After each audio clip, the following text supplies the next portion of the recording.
Salut les petits gnous, c'est Garga. Alors, on va voir un petit peu là, alerte info, on peut plus se fier à personne.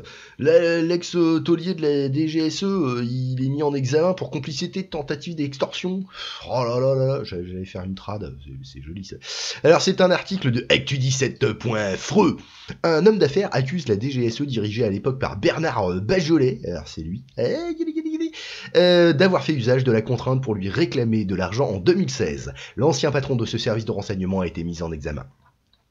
L'ex-directeur général de la sécurité extérieure, la DGSE, Bernard Bajolet, a été mis en examen en octobre pour complicité de tentative d'extorsion envers un homme d'affaires qui accuse le service de renseignement d'avoir fait usage de la contrainte pour lui réclamer de l'argent en 2016, a appris mercredi 4 janvier l'AFP de sources proches du dossier.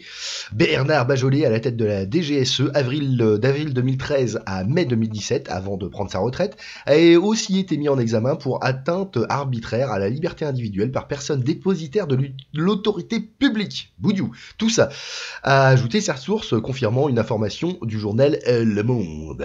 En mars 2016, Alain Duménil, homme d'affaires franco-suisse de 73 ans qui apparaît dans une pléthore d'affaires judiciaires et de litiges commerciaux relatifs à la gestion de ses entreprises en France et en Suisse, s'apprête à embarquer pour un vol en partance pour Genève à l'aéroport Roissy-Charles de Gaulle, d'après le récit de la source proche du dossier. Au guichet Air France, il est contrôlé par 2 fonctionnaires de la PAF, police aux frontières, après lui avoir demandé son passeport. Ils prétendent un contrôle plus approfondi. Alors, les gants ont claqué comme ça sur le poignet. Ou pas, je sais pas. Alors on va voir. Alors, et il invite à le suivre au poste de police situé dans le terminal 2F. Il est amené dans un local du poste de police. Et alors les gants, ils ont claqué ou pas hein 2 des 7000 agents que compte la DGSE en civil pénètrent dans la pièce. Ah, ça commence à pénétrer là. Ça va être rigolo. Et selon la version, ok, se présente comme l'État. Il lui indique qu'il doit rembourser 15 millions d'euros à la France. C'est tout. Oh, ça va. Pour ce faire, il doit dire à son conseil d'entrer en contact avec un avocat pour fixer les modalités qui lui permettront d'éponger sa dette. Pour appuyer leur requête, il lui montre des photos de lui et de sa famille prises en Angleterre et en Suisse. D'après le récit qu'en fait Alain Duménil, ils auraient proféré des menaces. L'entretien dure quelques minutes, l'homme d'affaires s'emporte et annonce porter plainte. Les agents disparaissent.